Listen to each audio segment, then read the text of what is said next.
grabar. Ya, ahí está grabando. Paulina, no sé si tú quieres dar algunas palabras para el inicio. Sí, quería agradecer primero esta instancia, también saludar a Diego Cosmeli, a Jan Lafortune, que fue parte de nuestro comité, y a todos los que nos están escuchando. Y quería presentar a Natalie Cáceres, por los que no lo conocen, y a Amanda Nogueira, que ambas dos son unas excelentes coordinadoras y han hecho un trabajo para explicar a través de un PowerPoint de repente cosas que parecen más complejas de lo que son. Así que les dejo la palabra. Muchas gracias. Gracias, Paulina. Bueno, mencionar que este PPT va a condensar un poco lo que fue el proceso para la elaboración de estos documentos, y además vamos a dar pie a la presentación de los documentos mismos para que ustedes puedan tener claridad sobre los nuevos aspectos que se encuentran en este documento, y también al final obviamente vamos a dejar un espacio para responder a dudas. Dale, Natalia, que ponerlo como un espacio en formato de presentación.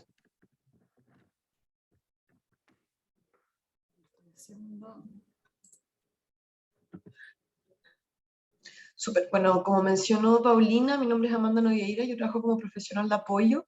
También está con nosotros Natalie Cáceres, que es la coordinadora del comité. Ambas somos sociólogas de la Universidad Católica y bueno, hace ya aproximadamente un año y medio nos estamos desempeñando en este rol. Para partir, bueno, cuando nosotros ingresamos al comité vimos que habían varios como puntos tal vez débiles que podían ser mejorados, y dentro de estos estaban los protocolos. Dale, Natalia. Y ¿qué impulsa en realidad el cambio para generar estos nuevos documentos? En una primera instancia están las sugerencias de los investigadores responsables. Nos llegaban varios comentarios de ustedes, principalmente mencionando que el protocolo, sobre todo para aquellos proyectos que trabajaban con bases secundarias, no se ajustaba a las necesidades de su investigación, o investigadores que no entendían lo que se pedía en esta determinada sección, o consideraban que se repetía mucha información y que se duplicaba al final lo que uno le estaba solicitando. Entonces, por una parte, están las sugerencias de los investigadores y las investigadoras responsables para hacer mejora de este documento. En una segunda instancia está la necesidad de generar un documento para los proyectos que son expeditos. Más adelante vamos a hablar específicamente de estos proyectos, pero básicamente son aquellos proyectos que solamente trabajan con bases secundarias y que no realizan recolección de información. Por ende, todos los apartados que hacían, que estaban orientados a preguntar cómo se hacía la selección de los participantes, cómo el reclutamiento, no era correspondiente. Entonces, estaba por otra parte esta necesidad. Luego, tenemos las dificultades enfrentadas por los miembros del comité al evaluar el proyecto, porque decían, miren, esto no se respondió, no se logró entender lo que se estaba consultando en este apartado, o miren, esta pregunta nunca logra ser contestada porque al parecer los investigadores o las investigadoras no logran ver esta sección del documento. Entonces también estaba ese problema. Y tenemos también, por último, los procesos de mejora internos que se encuentra realizando la Unidad de Ética y Seguridad en Investigación de nuestra universidad, que está en un plan de mejora hace ya un año. Entonces, también en este esfuerzo y este impulso es que se llevan a cabo estos nuevos documentos. Bueno, un poco para mencionar cómo se llevó a cabo el proceso.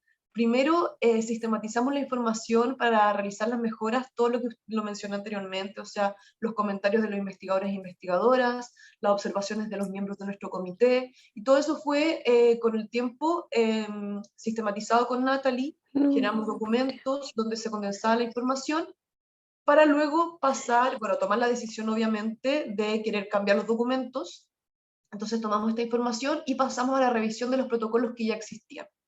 En función de los comentarios fuimos revisando efectivamente este apartado se repite, este párrafo, por ejemplo, de resumen también es innecesario considerando toda la información que se solicita después. Entonces fuimos de a poco viendo cómo los comentarios que nos habían llegado eran o no pertinentes con el documento que nosotros ya poseíamos. A partir de esto, elaboramos los nuevos protocolos, tanto de la evaluación regular como de la evaluación expedita, y generamos, por así decirlo, unos borradores de estos nuevos documentos, incorporando ya los primeros comentarios que ustedes nos habían hecho llegar y los que nosotros habíamos podido observar. Luego de esto, bueno, mencionar que esta elaboración de los nuevos documentos, tanto el regular y expedito, se hizo con una comisión de nuestro comité. O sea, hubo miembros del comité, que se dedicaron a crear estos documentos, nos reunimos, fuimos viendo la pertinencia de cada apartado, la coherencia del documento, para luego generar un pilotaje de estas nuevas versiones. Aquí Alejandra Santana, de la jefatura de la unidad, envió un correo a distintos directores de investigación e investigadores e investigadoras responsables que suelen presentar proyectos a nuestro comité, y que también tuvimos un encuentro con el campus Villarrica, donde se buscó como entregar feedback de los procesos, y también se nos hizo llegar comentarios de agradecimiento por ciertos también procesos que hemos ejecutado. Y fueron a estos actores que se le enviaron estos nuevos documentos para que nos comentaran qué les parecían los borradores. Y así hubo una segunda instancia, una segunda iteración, donde se recogieron los comentarios que estos nos hicieron llegar sobre los documentos o los borradores que habíamos generado. En esta instancia de acogida de los comentarios, fuimos viendo qué era o no era pertinente, porque, como ustedes bien saben, hay temas normativos que rigen a nuestro comité, que hacen que nosotros tengamos que pedir ciertos criterios o ciertos elementos para poder evaluar un proyecto, y habían comentarios que habían sido realizados por los investigadores y directores de investigación que lamentablemente no pudieron ser acogidos porque pasaban a llevar estas normativas. Pero habiendo acogido todo el resto de los comentarios, se generaron unos nuevos documentos, y bueno, estos nuevos documentos fueron visados finalmente por el comité, y son los que hoy día vamos a presentar y los que ya se encuentran disponibles en nuestra página web. Para mencionar un poco los hitos relevantes, luego de haber hecho todo este proceso de creación de los documentos, en la sesión 22 del 1 de diciembre del 2021, es decir, a fines del año pasado, se aprueban estos nuevos protocolos en nuestra sesión de comité. Con esto ya los documentos pasan a tener vigencia, por ende, el 1 de marzo, luego de las vacaciones, esperamos este proceso de tiempo para que entre la disponibilización de los documentos y este lanzamiento no hubiese pasado tanto tiempo. El 1 de marzo de este año se disponibilizan los nuevos protocolos tanto en la página web como en nuestra plataforma. O sea, ustedes ahora, cuando descargan los protocolos y los documentos desde la plataforma donde ustedes ingresan la solicitud de evaluación ética, se descargan ya estos nuevos archivos. Actualmente, entendiendo que este es un proceso lento, en el que las personas pueden haber, por ejemplo, tenido el documento descargado en su computador y estar ingresando los protocolos que ahora se consideran antiguos, es que vamos a dar un plazo hasta el 1 de mayo del 2022 para evaluar ambos documentos. Pero a contar desde esa fecha, solamente esperamos evaluar estos nuevos archivos que vamos a presentar ahora. Esto obviamente para generar las secciones en plataforma que permitan ingresar las observaciones en función a las secciones de este nuevo documento, y para que haya también una coherencia en la evaluación de los documentos y que no existan diferencias entre ellos. Esos fueron en realidad los resúmenes, el resumen de cómo fue el proceso, y ahora Natalie va a hablar sobre el protocolo de evaluación regular. Ya. Gracias, Amanda, por la explicación anterior. La nueva versión del protocolo regular, una de las primeras acciones que hicimos fue eliminar secciones para evitar la duplicidad de información. Específicamente eliminamos algunas subsecciones de algunos apartados, y eliminamos, por ejemplo, el apartado de resumen, que muchos investigadores nos comentaban que eso les implicaba un trabajo adicional porque era repetir lo que ya estaba explicado en el protocolo. También se desglosan en sus preguntas cada subsección para hacer explícita y súper claro qué es lo que se está pidiendo en cada apartado. Antiguamente, en el protocolo que estaba vigente hasta febrero, lo teníamos apartados como en grueso, en que se veía explica el reclutamiento, explica la selección. Ahora lo que hemos incorporado son preguntas más específicas que esperamos que respondan de manera súper corta: cómo se va a hacer el proceso, quién, dónde, cuándo, etc. y se brindan indicaciones e instrucciones y links en caso de que la investigación implique solicitar autorización institucional, ya sea cualquier institución en general o específicamente la UC o trabajo con estamentos de la UC. Y algunas secciones también incorporan descripciones y ejemplos que pueden servir de guía para los investigadores sobre lo que se espera que se respondan en cada una de estas subsecciones. Entonces, el nuevo protocolo, bueno, que ustedes pueden revisar ya en la página web, parte con los antecedentes de los investigadores, donde se espera que se reporte el equipo de investigación y se declare cuál es el rol que tiene cada uno de estos. Acá una típica pregunta que nos hacen es, yo sé que más adelante en mi proyecto de investigación va a participar un tesista de magíster o de doctorado, pero no sé quién es la persona aún.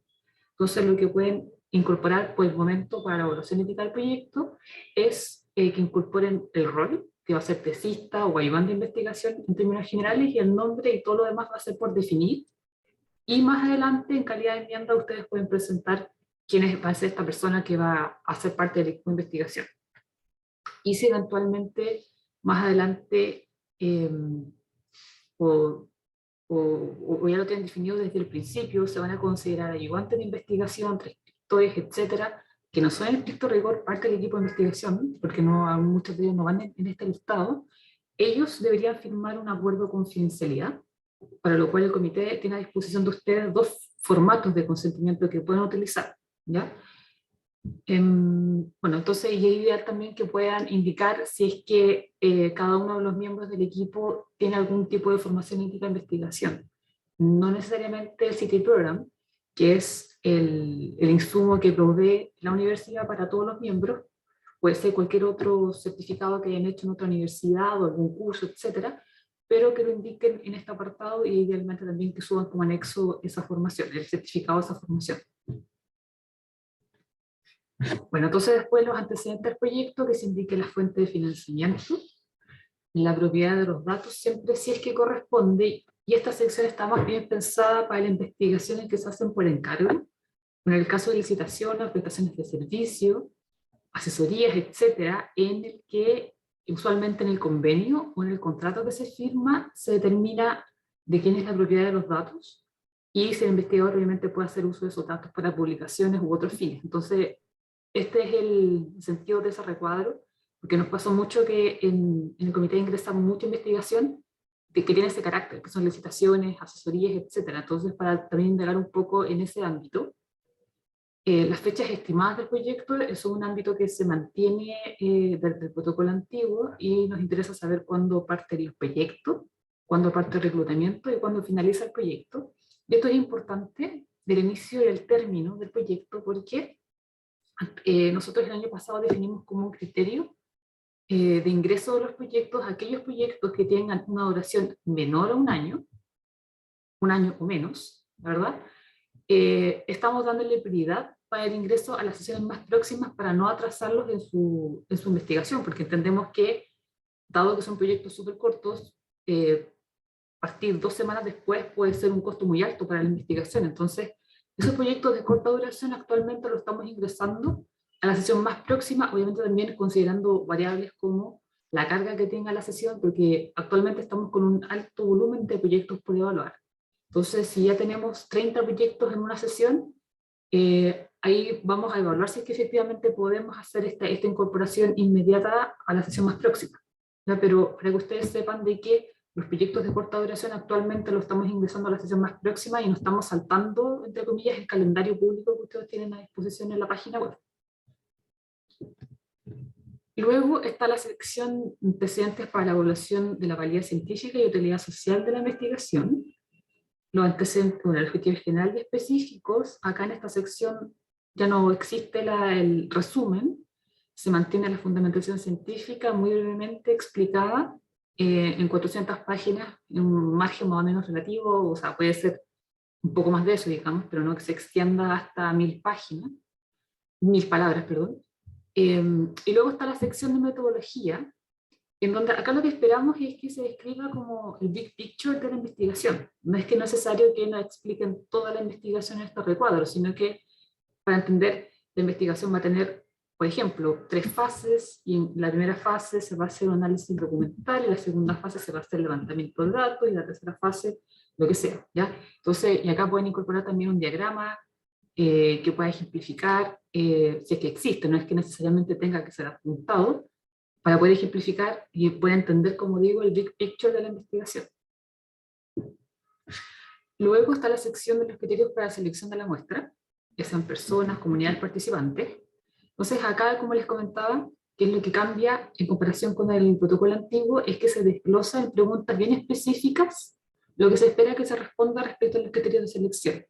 En este caso es el quién es el responsable de la selección, cuál es el número de participantes, los criterios de selección, ya sean criterios de inclusión y exclusión, cómo se va a hacer esta selección y cómo se va a asegurar la voluntariedad en este proceso. Es importante entender de que no es necesario que respondan en largo estas preguntas, sino quién es el responsable, puede ser el investigador responsable o el co-investigador, cuál es el número de participantes, para el caso de las encuestas se espera reclutar 300 personas, para el caso de las entrevistas 8, los criterios de selección, etcétera, cómo se va a seleccionar, esta selección va a ser aleatoria, va a ser por conveniencia, se va a utilizar bola de nieve, etcétera, y cómo se va a respetar la voluntariedad. Bueno, eso es más específicamente de cada investigación, pero lo importante es que, considerando quién y cómo se va a hacer la selección, se respete que las personas pueden decidir libre y voluntariamente participar y no estén sometidas a alguna situación de coerción al respecto. Luego está la estrategia de reclutamiento, y acá nuevamente lo desglosamos en preguntas bien específicas: ¿cuándo se va a hacer este reclutamiento? ¿Dónde se va a hacer? ¿Quién va a estar a cargo de este proceso?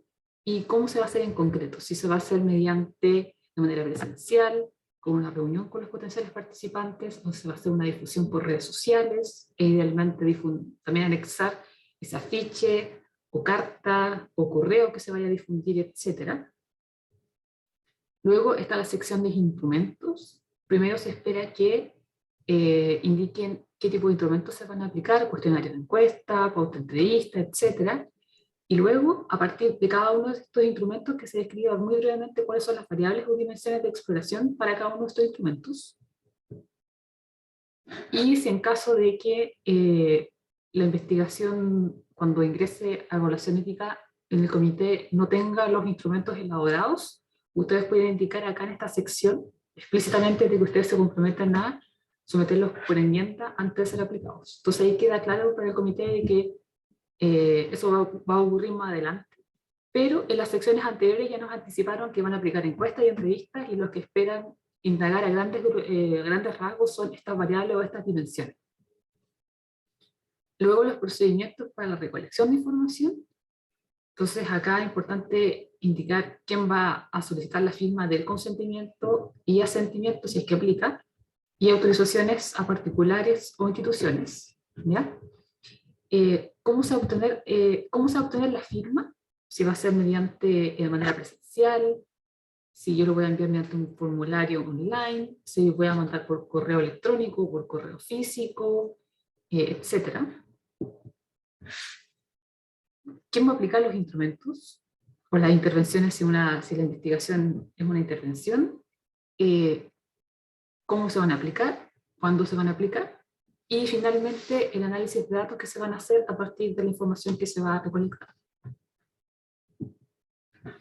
Luego acá incorporamos estos recuadros para que para nosotros y para ustedes también sea más fácil identificarse que efectivamente van a solicitar algún tipo de autorización institucional, para lo cual el comité dispone un modelo en la página web que ustedes pueden utilizar en el caso que necesiten contactarse con alguna autoridad dentro de la institución para poder hacer la investigación en esa institución.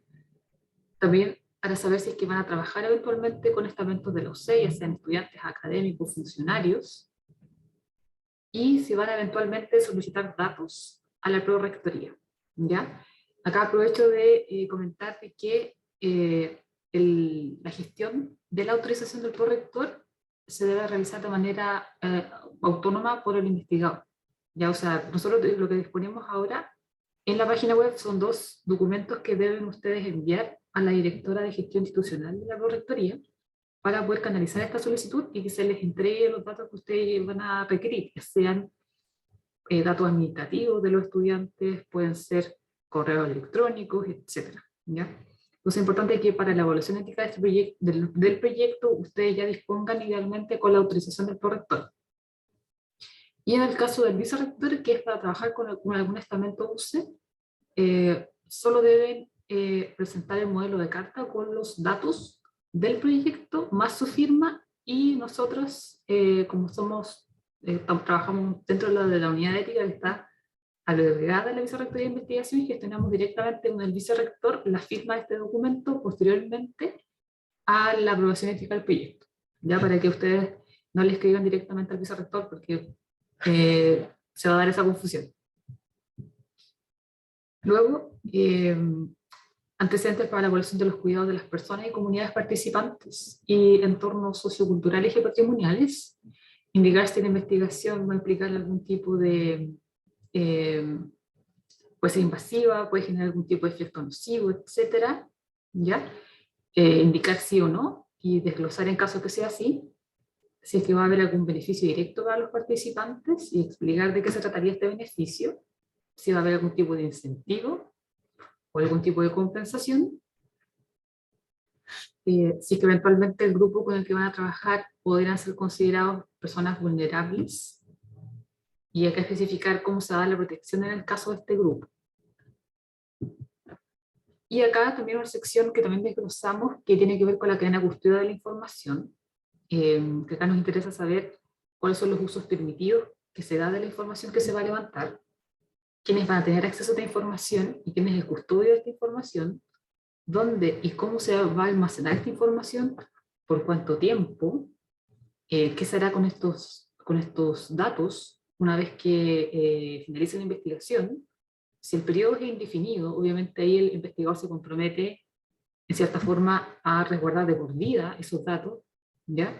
Pero si el investigador dice, yo los voy a resguardar por un periodo máximo de 5 años o 10 años, lo que sea, una vez que se finalice la investigación, o el periodo, sea dito que sea, tiene que indicar qué va a hacer con estos datos. Posteriormente los va a eliminar, los va a almacenar en otro lugar, etcétera, y considerar finalmente si estos datos pudieran ser utilizados en otras investigaciones. Entonces, es importante indicar ahí que estos datos pueden ser utilizados siempre de manera anonimizada en otra investigación, sea del investigador o de otros investigadores. Entonces es importante que acá se declare y obviamente se explicite en el consentimiento informado respectivo. Y finalmente, si es que la investigación considera participación de miembros de pueblos indígenas u originarios, y cualquier otra consideración ética que tal vez sea relevante dependiendo de la naturaleza de la investigación.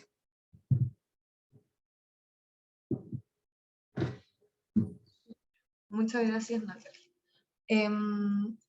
Dentro de, como de los logros, bueno, está todo lo que Natalie mencionó, de que esperamos que con estos ajustes el protocolo de evaluación regular sea más claro para que ustedes, a la hora que ustedes lo completen, pero también se crea este documento específico que es para aquellos proyectos que solo trabajan con fuentes secundarias que no sean de libre acceso.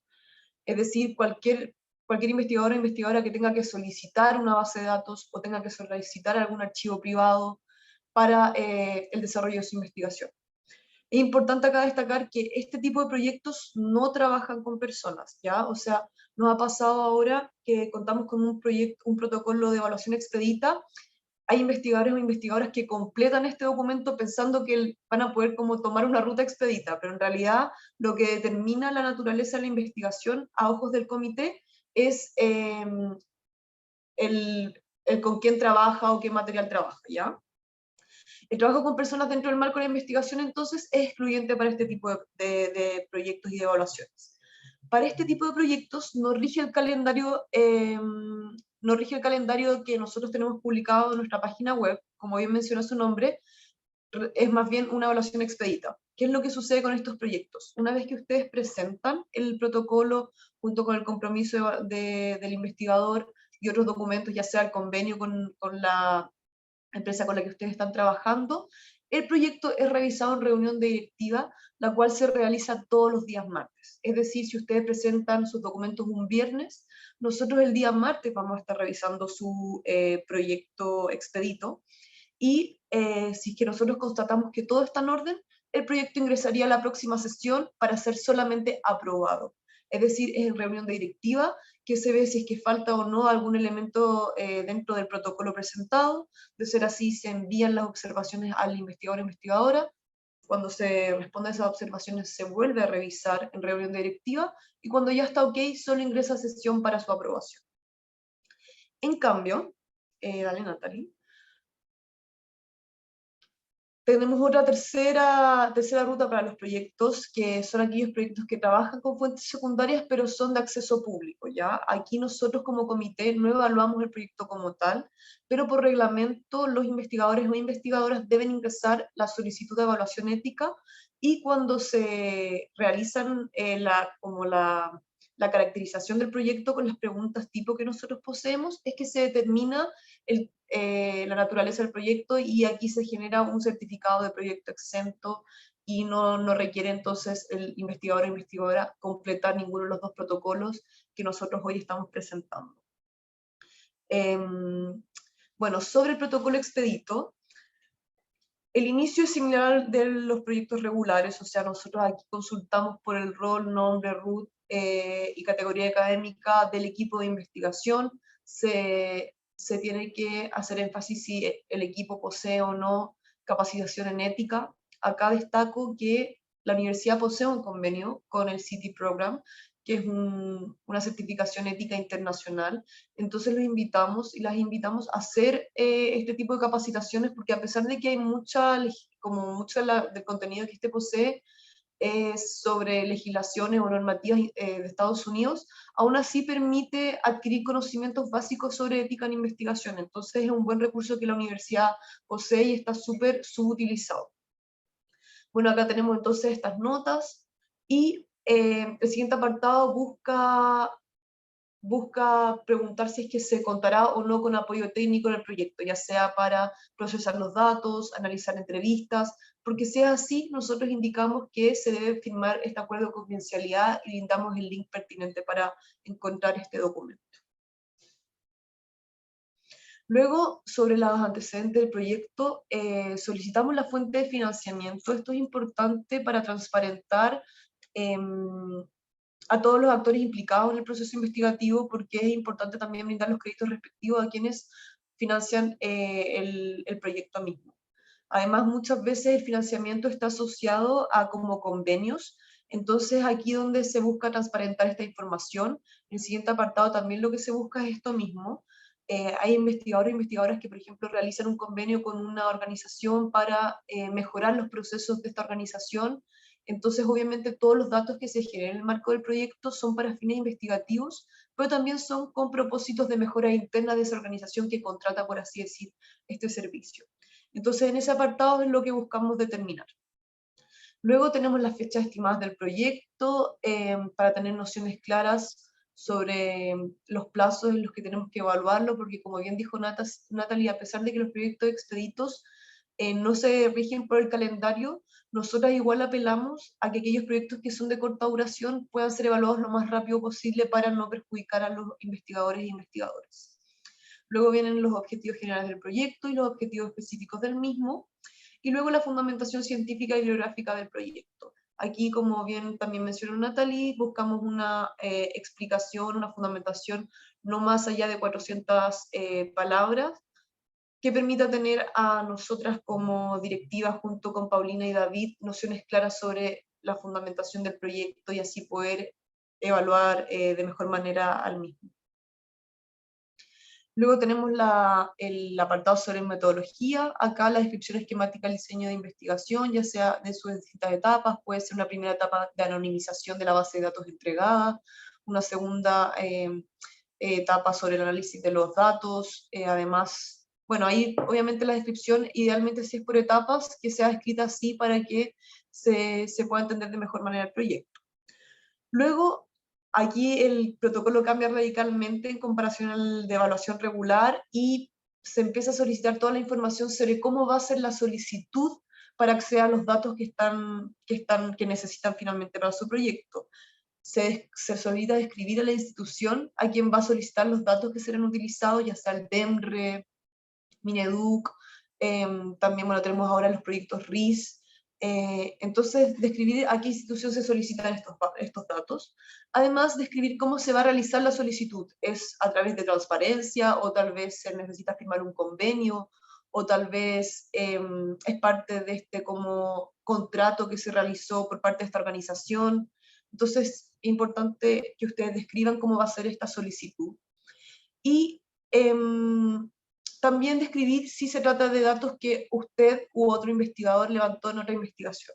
Es importante este apartado porque nos ha pasado bastante últimamente que hay investigadores que, por ejemplo, levantan información en el marco de su proyecto Fondesit y luego otro investigador o él mismo o ella misma desea utilizar los datos de ese proyecto Fondesit A en un proyecto Fondesit B, pero en el consentimiento informado del Fondesit A nunca se detalló que querían ser utilizados esos datos para otras investigaciones. Y lamentablemente ahí como comité nos ponen en una encrucijada, porque si los participantes, que son quienes son dueños de los datos, no aceptan que sus datos fueran utilizados en el marco de otras investigaciones, el comité no puede hacer mucho al respecto.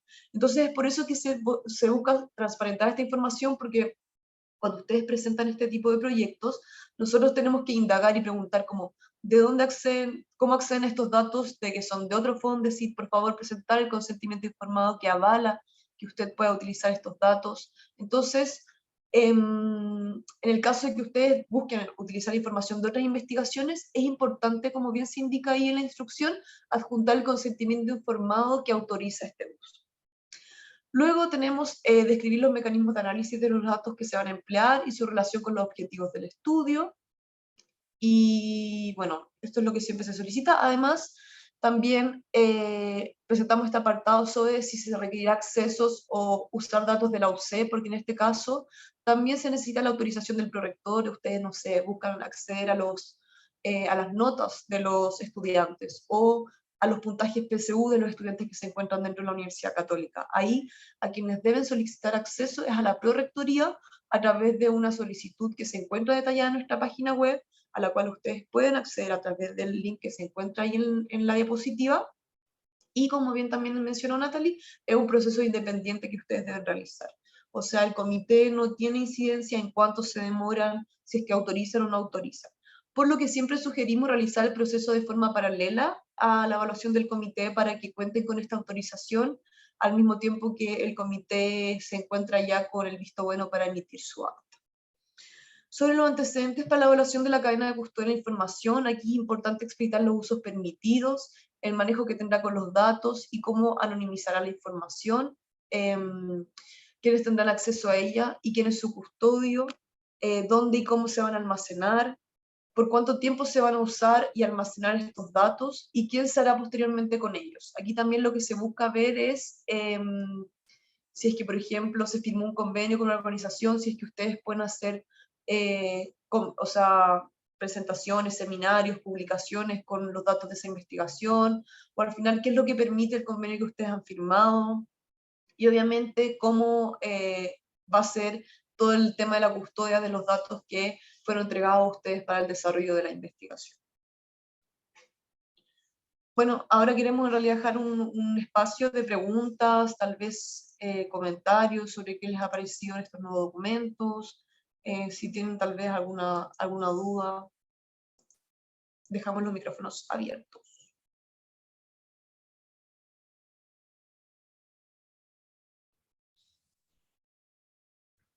Hola, yo tengo una pregunta cortita.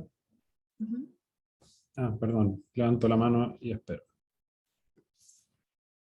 Perdón, iba a hablar primero nuestro presidente, donde ahí. Ya, pero voy a ir tomando palabras, David, Diego y luego ya, ¿les parece? Lo mío es muy corto. Primero, solamente saludarlos en mi calidad de presidente del Comité de Ética de Investigación. Agradecer su tiempo para asistir a esta pequeña jornada y su interés en el trabajo del comité. En segundo lugar, agradecer también frente a ustedes, capos académicos, a Natalie y Amanda, que hacen un trabajo sistemático de mejora continua del trabajo que nosotros hacemos en el comité para hacerlo más accesible, más eficaz, más consistente también con los tiempos de investigación. No es a veces fácil porque nosotros tenemos una gran demanda de proyectos y de tiempo y somos los que somos. Y finalmente asegurarles a ustedes como comunidad académica que nosotros estamos empeñados en desarrollar diversas iniciativas que hagan todo el proceso de revisión ética lo más compatible con los fines de investigación y con los tiempos de investigación y con las demandas de los investigadores. Este proyecto de renovación de los protocolos es parte de eso, vamos a seguir en eso, pero por supuesto también para eso requerimos vuestra colaboración y una creciente conciencia en la comunidad académica de que estos procesos son una parte tan central del trabajo de investigación como lo es la recolección de datos. Están en la médula espinal del trabajo que hace un investigador. Eso es todo lo que quería decir y me despido, bueno, agradeciendo vuestra presencia y reiterando mi profundo agradecimiento a Natalie Cáceres y Amanda Nogueira, que son excelentes profesionales del Comité de Ética e Investigación y que hacen todos estos avances posibles en beneficio de todos ustedes. Gracias. Gracias, David. Diego. Gracias. Voy a bajarlo. Gracias, Amanda.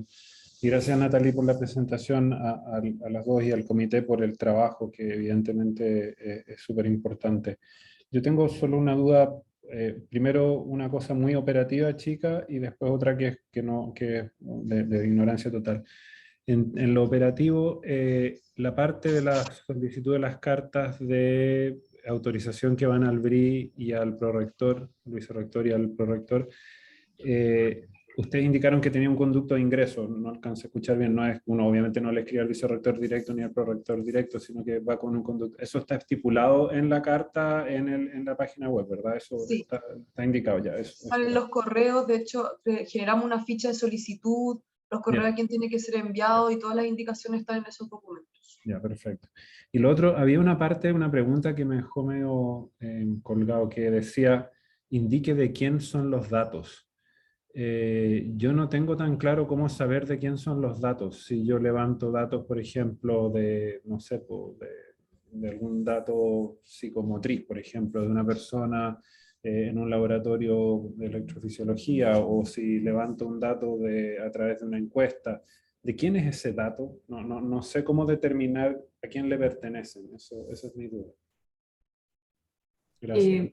Sí, a ver, es que puede ser, de hecho fue como algo bien largo que discutimos dentro del comité sobre ese apartado, y finalmente lo que busca ese apartado es recordar que los datos que se vayan a utilizar dentro de la investigación pueden ser utilizados, básicamente. O sea, al comité no tanto le importa quién es el dueño de los datos, sino más bien si esos datos se pueden utilizar para la investigación.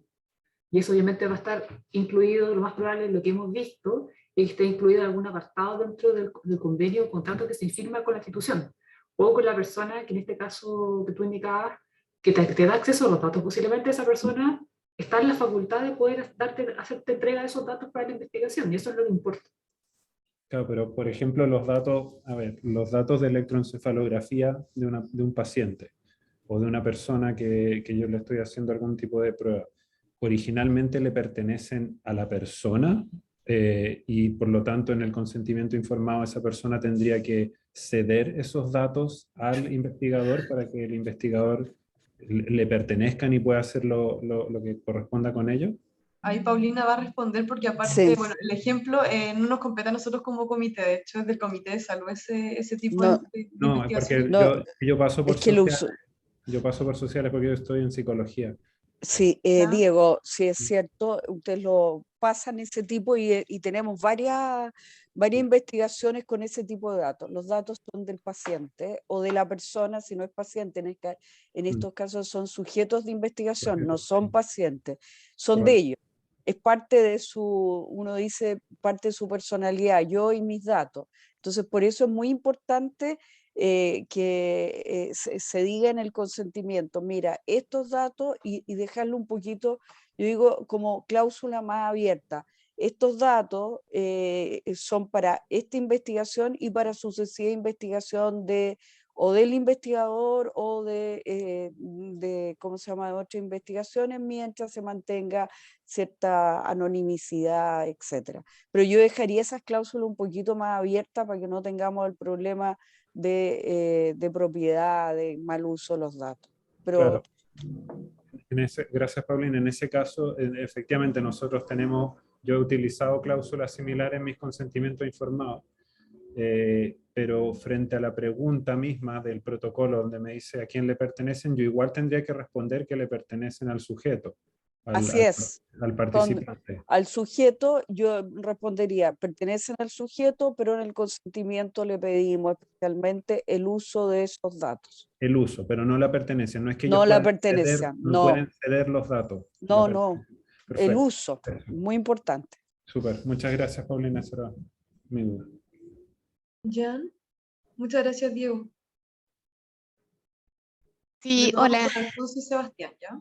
Sí, primero reiterar los agradecimientos a todo el equipo. La verdad es que yo creo que esa división de los protocolos es una mejora sustancial. Y yo sé que nosotros hacemos mucho uso de datos secundarios, entonces claramente es algo que vamos a valorar comunidad mucho. Quería un poco volver sobre algo que se discutió de Fondesit, de múltiple Fondesit, por ejemplo. Y yo creo que uno de las dificultades que encontramos es qué es una investigación, porque Fondesit requiere pasar por el comité de ética para el proyecto Fondesit, ¿sí? Que a veces incluye 2 publicaciones, por ejemplo, cuando son de 4 años uno tiene que tener 2 publicaciones.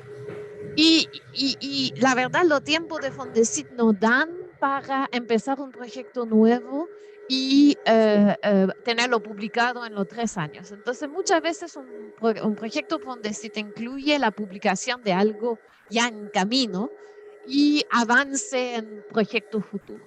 Entonces, eso complica mucho al investigador que, por ejemplo, tiene un proyecto ya andando y aprobado por el comité de ética y quiere que ese proyecto sea parte de su proyecto Fondesit que se adjudicó. Entonces, ¿cómo? Porque para él es el mismo paper, es la misma publicación. Si vamos a definir un proyecto de investigación como publicación, cuando el sujeto dijo, yo estoy de acuerdo de publicar, de usar mis datos para esa publicación, el investigador siente que tiene el derecho de usarlo en esa publicación. Lo que pasa es que tiene un código para un protocolo que es previo a Fondesit y después aparece ese proyecto como parte de su proyecto Fondesit. Entonces, yo quería levantar eso. Si hay alguna manera de poder explicar eso en los protocolos, yo creo que eso podría facilitar a veces la dificultad de que se encuentran solamente porque Fondesit pide que haya una evaluación del proyecto Fondesit y no del paper A y del paper B y del paper C, como al menos en mi departamento la gente estaría pensando en qué son sus proyectos de investigación. No sé si se entiende.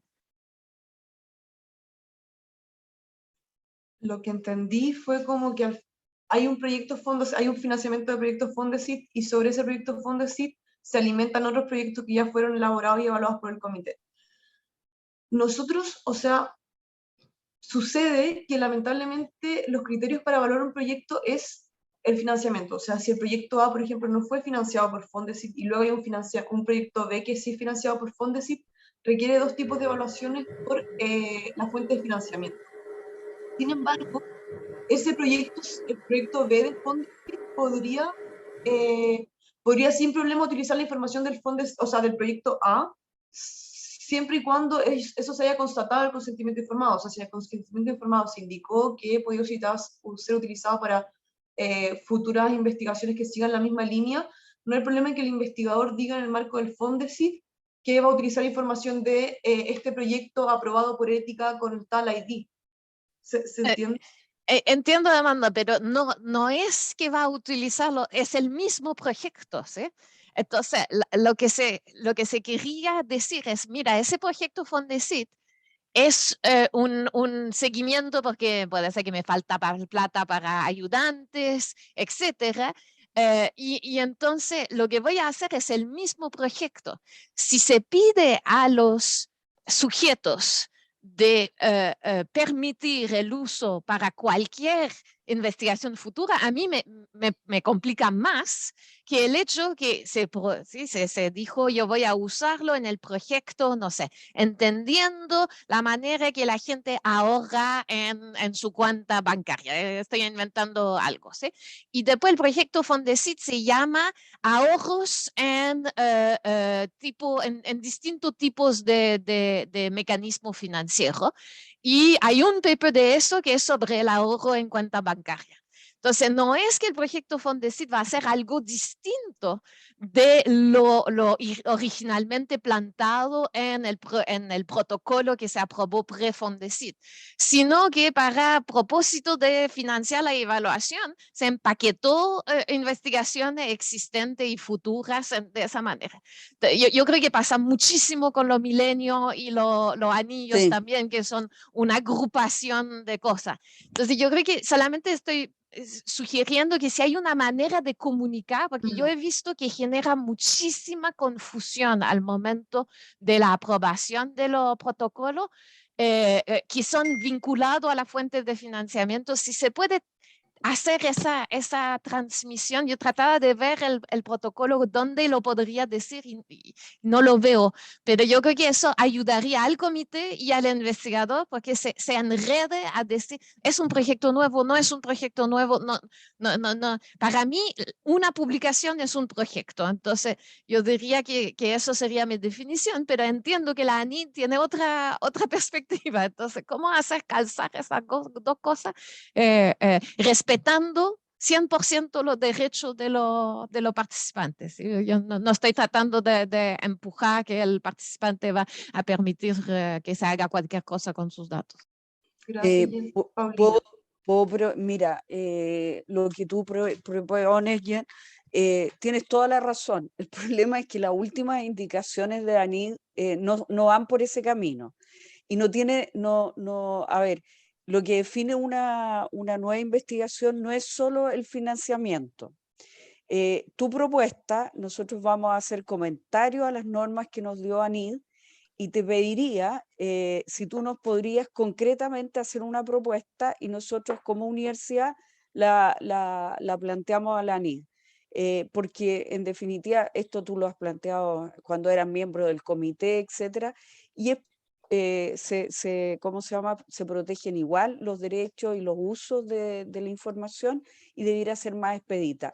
¿Te parece, Jen, que nos mande una pequeña minuta? Nosotros la acompañamos entre nuestras observaciones a las últimas normas de la NID y ¿por qué no tratar de mejorar en pos de la investigación y para que sea un poquito más eficiente el trabajo incluso de nosotros como comité? ¿Te parece? Sí, feliz de colaborar. Gracias. Súper, muchas gracias a ambas. Alfonso. Hola, ¿se escucha? Sí. Estoy con obras al lado en la oficina. Bueno, primero quisiera agradecer el esfuerzo del comité por barajar tantos intereses distintos y complejidades legales de investigación. Yo soy antropólogo de la Escuela de Antropología, más que nada etnógrafo, y tengo una pregunta concreta. Yo tengo un financiamiento PICT de Argentina, que es un financiamiento raíces que incluye un investigador en el extranjero, que soy yo, es decir, oficialmente participo como investigador de la UC. Es un trabajo comparativo con pueblos originarios del Chaco, argentino y paraguayo. Ahora bien, yo comencé el trabajo de campo con los Ayoreo en 2008. Hice 2 años primero de trabajo de campo, luego sucesivas visitas de 1 mes, 2 meses, cosas así. En su momento no había comités de ética ni en Francia, donde hacía el doctorado, ni en Argentina, que me financiaban, ni en Paraguay, donde estaba la comunidad. Es una comunidad rural de 80 personas. La técnica es observación participante etnográfica, no entrevista, porque la entrevista no es un evento de habla en Ayoreu Duro, en en el uso de la lengua, menos aún la encuesta. La gran mayoría no habla castellano, unos pocos hablan castellano y muy pocos de ellos, quizás el maestro de escuela, sabe leer o escribir. Entonces mi pregunta concreta es, ¿cómo encaja el protocolo regular con el carácter exploratorio de una investigación etnográfica? ¿Qué se espera de un investigador en mi caso? Que creo que puede ser el caso de varios, que tengo 14 años de relación con los sayoreos. Si se espera que llene este protocolo y de qué modo, porque yo ya conozco a los participantes, ya los, entre comillas, recluté, en función del carácter exploratorio de la etnografía, se va viendo el tema quién sabe, no es que se sabe antes del tiempo, y es importante indicar, porque creo que esto es importante, que se harán publicaciones en base, así se harán congresos y unas publicaciones comparativas e individuales con base a esos datos. Bueno, aquí Natalie también puede complementar tal vez mi respuesta. Como comité tenemos distintas disciplinas dentro de los evaluadores y evaluadoras que evalúan los proyectos. Nosotros con Natalie siempre priorizamos el evaluador o evaluadora en función de la naturaleza de la investigación. O sea, si es que hay una investigación de antropología, vamos a, en teoría, dársela a alguien que sea más experto en esa materia para poder brindar y entender de mejor manera el proyecto que se está presentando. Entendemos que hay particularidades dentro de cada disciplina que no pueden ser tal vez entendidas o abordadas con la complejidad que se debe por parte de otra disciplina. Entendemos que el protocolo a veces puede ser un poco rígido porque solicitamos muchas cosas que los investigadores no tienen planteadas de antemano, o en tu caso que ya existe el vínculo previo, pero creo que eso es lo más importante, es transparentarlo en el protocolo, o sea, transparentar que ya hubo intercambio o contacto con los participantes de forma previa, que puede haber sido en el marco de otra investigación, y lo que el comité, más que como penalizar o como sancionar, lo que busca en realidad es entender cómo se está respetando a los participantes, y si hubo un buen contacto y un buen vínculo de forma previa en otras investigaciones, no habría problema si es que se plasma bien en el protocolo. Y mencionar que siempre está la posibilidad de enviar enmiendas, o sea, por ejemplo, si es que no existe enmiendas, si es que no existe como claridad de cómo va a ser el contacto, en una investigación que tal vez no tiene claridad sobre los participantes, eso siempre puede ser aclarado de forma posterior, en una solicitud de enmienda, detallando en un futuro cuando ya se tenga más claridad. Ahí Paulina y Natalie pueden complementar lo que yo dije. No, en mi caso no, la verdad. Yo lo que quería, Alfonso, mira, muy claro, primero agradecerle que estén ustedes aquí, que hagan estas preguntas que nos va a ayudar mucho. Nosotros tenemos la experiencia de Villarrica, la experiencia del centro que nos está enseñando, que trabaja con los pueblos originarios, han llegado incluso a acuerdos como marco. Vamos a hacer esta investigación, lo que nosotros necesitamos es que esos acuerdos marcos llevamos a investigar sobre, no sé, el tema desde los Moai hasta los entierros de nuestros ancestros. Entonces hay formas mucho más que son diferentes a las otras investigaciones y que como comité nosotros estamos muy abiertos a que ustedes nos planteen esas nuevas propuestas. Entendemos que este formato es un formato bien estrecho, es como pensar que tiene muchas limitaciones. Entonces, si tú, por ejemplo, como nos han llegado, que hay acuerdos marcos, vamos a hacer esta investigación con el pueblo, en nuestro caso hemos salido con los pueblos mapuche, con comunidades, etcétera, estamos abiertos y feliz, y que lo plantees desde un principio. ¿Ya? Por supuesto, y también me vas a hablar del consentimiento, no lo dijiste, pero si no saben, lo deduzco, que ellos no van a escribir, por ejemplo, algunas comunidades jamás van a firmar algo, pero hay otra forma de buscar ese consentimiento, se puede grabar, nosotros como comité abierto, y aunque hay especialistas, todos, cada uno de los miembros del comité, estamos abiertos a aprender de nuestros investigadores. Y eso entiéndanlo, pero claramente nosotros queremos aprender de ustedes. Es más, estamos abiertos, yo soy la vicepresidenta del comité en este momento, y hablar con ustedes, con los antropólogos, cómo podemos ir, ya se ha hecho, pero seguir mejorando y nuestros estándares para una investigación con pleno respeto a los derechos de los pueblos y comunidades participantes, de las personas participantes y del trabajo que ustedes están haciendo. Algo cortito para complementar lo que dijo Paulina.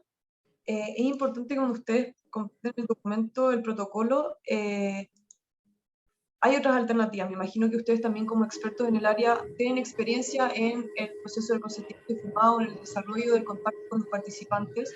De ahí lo importante es que ustedes no digan como no sabemos. O sea, como no es que pongan en el protocolo como no se sabe o no existe claridad, sino que tal vez brinden una opción concreta de cómo desarrollar la aplicación de los consentimientos informados, y estas etapas para que el comité evalúe esa propuesta, porque nosotros como comité no es que exista una opción rígida como o sí tiene que ser formulario, tienen que firmar este documento, si no hay consentimiento informado, sino más bien que si se propone algo y es ético a los ojos del comité, el comité lo va a aprobar. O sea, como que obviamente también teniendo en cuenta las normativas que nos rigen.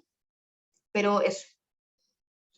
No sé si respondemos a tu pregunta, Alfonso. Igual siempre entendemos que cada proyecto de investigación es un mundo, entonces siempre estamos abiertas a que nos escriban y a responderles caso a caso, a reunirnos con ustedes, nos reunimos con Alfonso, si no mal recuerdo, para ir abordando cada caso y poder ver cómo el comité evalúa cada proyecto. Sí, no, está bien, muchas gracias. Me tranquiliza un poco la flexibilidad, porque el hecho de llegar a una comunidad que luchó muchos años por tener sus derechos de tierra, a decirles firma esto en una lengua que no conoces y que lo firmen las 80 personas, produce daño. O sea, eso es lo contrario. Los daña. Sí, por eso. Totalmente. Gracias. Y eso lo entiende el comité, o sea, eso es a lo que vela el comité. Entonces es importante que cuando presenten ese tipo de proyectos mencionen todo el contexto y las particularidades de como la cultura con la que se trabaja, ¿ya? Sebastián tenía la mano levantada, no sé si quería hablar o ya no. Sí, yo sé que estamos, o sea, muchas gracias por toda la presentación, estamos medio contra el tiempo y probablemente podemos seguir harto rato hablando de los casos bien particulares, pero tenía yo dos preguntas generales. Una, ¿cuál es o sea, si se han considerado un mecanismo todo para poder hacer llegar más comentarios o cosas, dudas en torno al protocolo? Es decir, ¿cómo hacemos el follow-up o con quién de todos ustedes? Y lo segundo, yo revisando los documentos mientras lo escuchaba en la presentación, uno de los temas que me pregunto es todo el tratamiento de los datos digitales. Nosotros acá en la Facultad de Comunicaciones y en distintos proyectos también que me toca participar, el Instituto Milenio de los Datos, etcétera, un componente súper importante de recolección de datos, que son de personas, son de grandes bases de datos públicas. Estamos hablando de Twitter, de grupos públicos, de Facebook y de otros, y que siempre me ha parecido que es como un área ambigua, porque por una parte en algunos casos ha sido tratado como, bueno, no necesita en realidad, porque esto es como es como noticia de un diario, digamos, uno no tiene que pasar por ética para analizar el contenido de una noticia.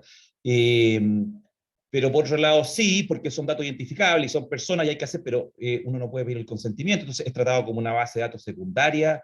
Y entonces, nada, yo creo que va a haber harto interés. A mí me había llegado harto interés de profesores y todo cuando se habían enterado de que ahora hay una evaluación expedita, si en general el comité va a considerar o no, o cómo está considerando toda esa parte importante, porque por los ejemplos que escuché y todo, está muy pensado en las cosas que hacen otras disciplinas, de datos de ministerios y cuestiones, pero como digo, muchos de nosotros trabajamos con datos que son de individuos, pero son públicos, pero el dueño tampoco sabemos quién es el dueño, no sé si es Twitter el dueño o la persona, no sé. Entonces, esa parte a mí me interesaba saber cómo la han estado viendo. Dos cosas. Ahí Natalie también me puede apoyar. Lo primero es que nosotros acabamos de lanzar estos protocolos, pero tal vez a final de año podemos hacer un nuevo proceso de evaluación en caso de que ustedes consideren que es pertinente agregar nuevas secciones o abordar temáticas sensibles como las que tú mencionas, Sebastián. Así que nuestro correo siempre está abierto para ir recabando este tipo de comentarios, porque los procesos de mejora tienen que ser continuos. Entonces entendemos que el protocolo se lanzó ahora, pero pueden haber procesos de mejora más adelante. Y sobre el tema de los datos que son públicos, pero en realidad que también son identificables, o sea, eso es un tema muy complejo, yo creo que la ética no está zanjado. O sea, es como, por ejemplo, si alguien está en una plaza, comentábamos la otra vez en el comité, y en teoría está en un espacio público, yo puedo de todos modos como ir indiscriminadamente y sacarle fotografías porque está en un espacio público. O sea, son cosas que no se tienen zanjadas. Entonces yo creo que ese sí es un tema que le falta al comité tal vez como profundizar. Nosotros estamos realizando sesiones extraordinarias de trabajo una vez al semestre. Entonces yo puedo plantear ese tema, Sebastián, podemos levantar una pauta para analizar el trabajo y seguir como generando criterios para evaluar ese tipo de proyectos. Yo creo que es necesario. Paulina. Sí, mira, este es un tema, Sebastián, muchas gracias por plantearlo. Yo soy abogado, pero me dedico al bioderecho, trabajo en el Centro de Bioética. Y estos son los grises.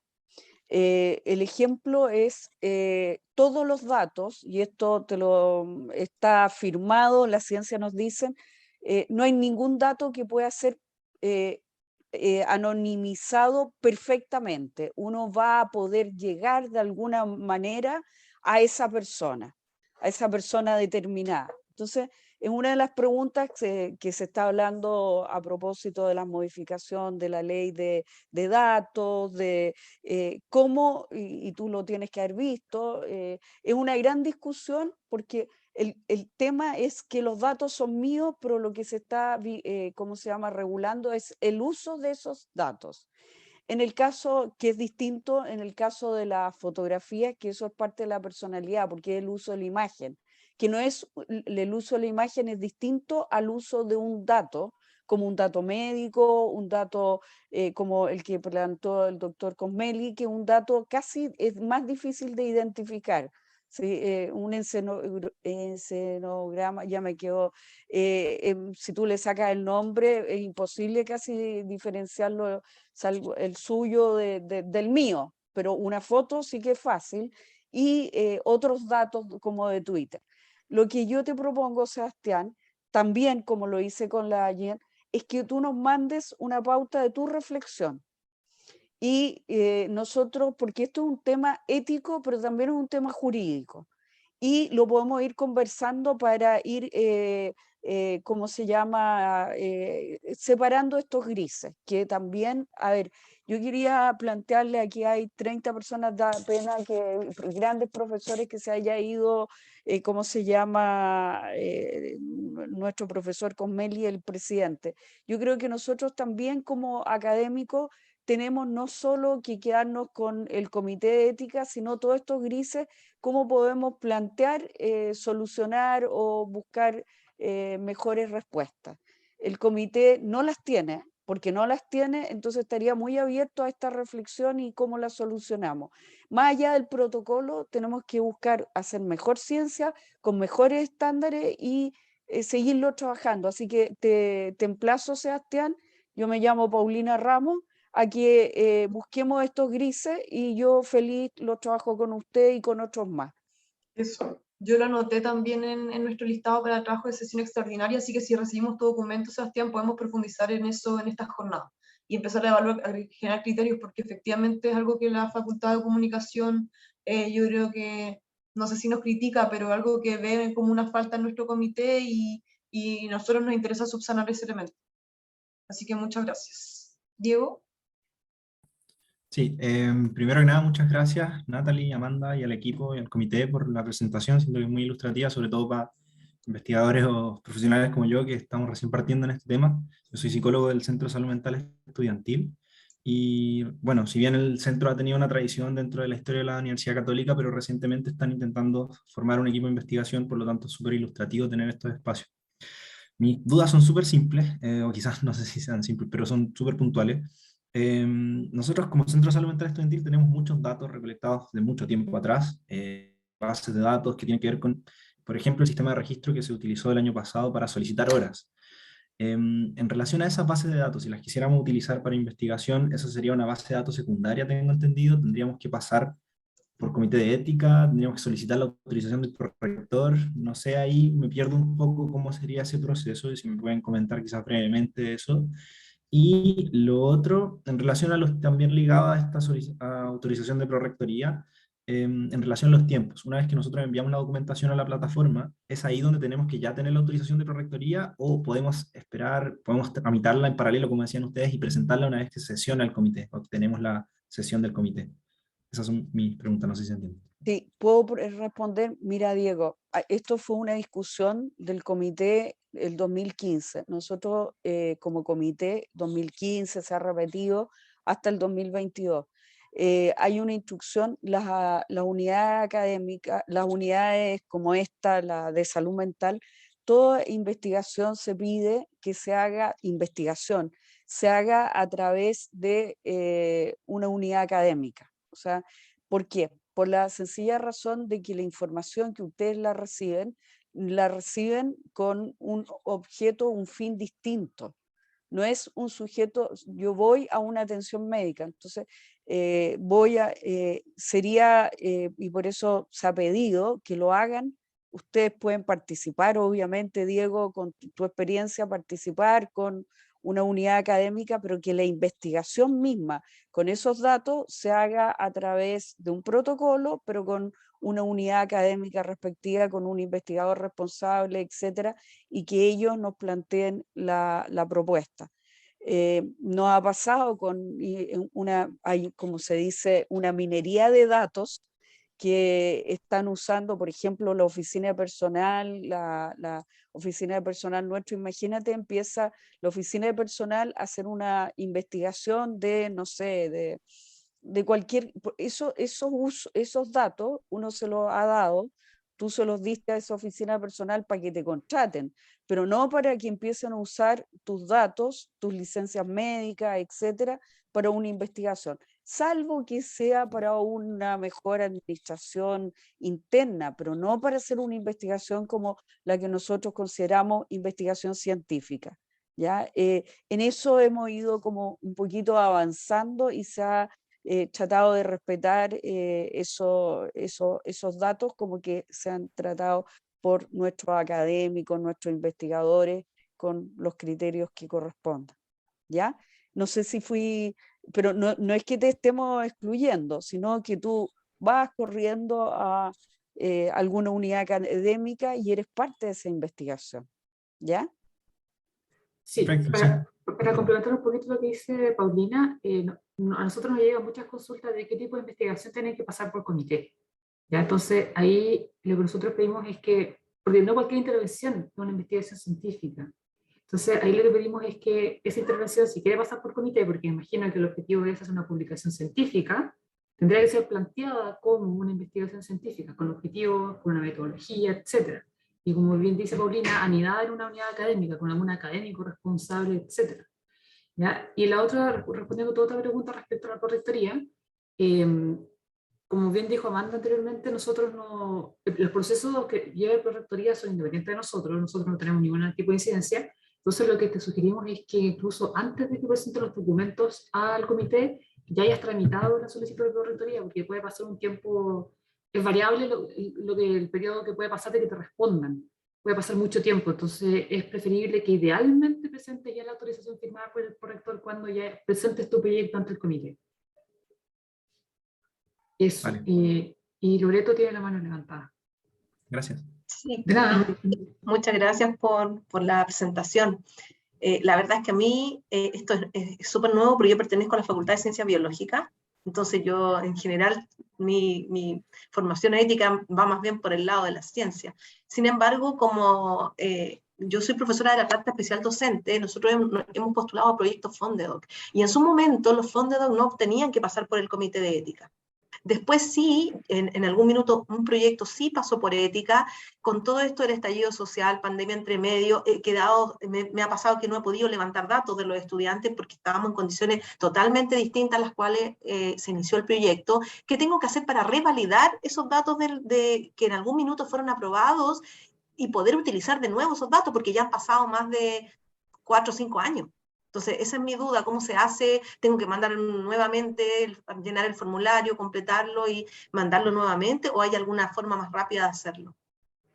Para entender bien, ¿el proyecto ya fue evaluado por el comité y aprobado? el proyecto uno de nuestros proyectos que fue mandado por allá por el año 2015, no, en ese momento los fondos no eran evaluados por ética.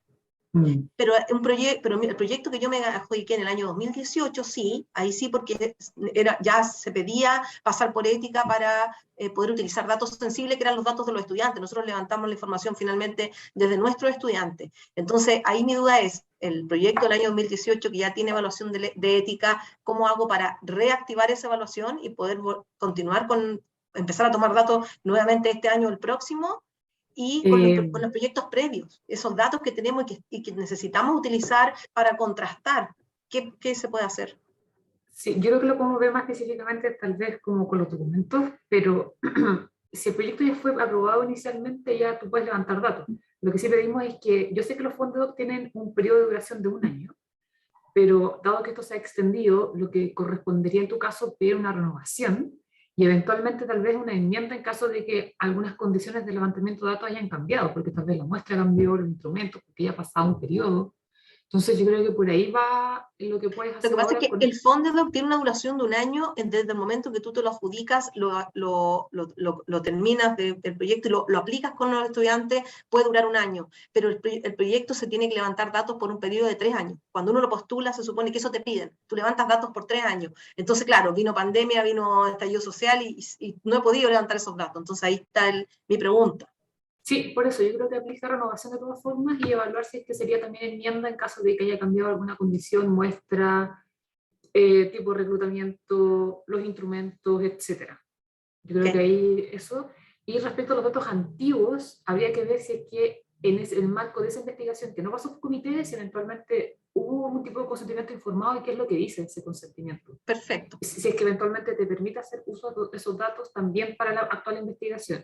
Y si no, ahí evaluar algún tipo de estrategia. Yo creo que hay que verlo más específico con la documentación revisada. Podemos hablarlo después más específico por correo o por teléfono, pero yo creo que hay que ver lo que dice ese consentimiento, si que existe el actual, y si no, ahí hay que ver distintas vías, recontactar a las personas para pedir consentimiento para el uso de los datos para esta investigación o ver otra alternativa.